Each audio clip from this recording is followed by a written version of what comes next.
Yun, magandang araw sa ating lahat guys. Yan. Ito ay katatapos lang natin na mag-install ng bagong cylinder head ng Volvo na to. Yan.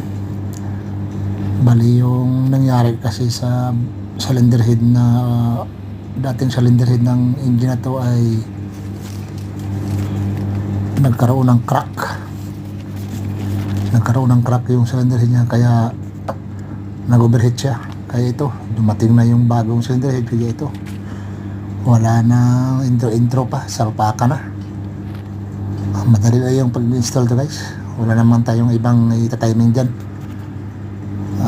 Simple lang, timing natin yung, itap natin yung number 1 at saka i-timing natin yung camshaft yun para sigurado tayong aandar yung makina.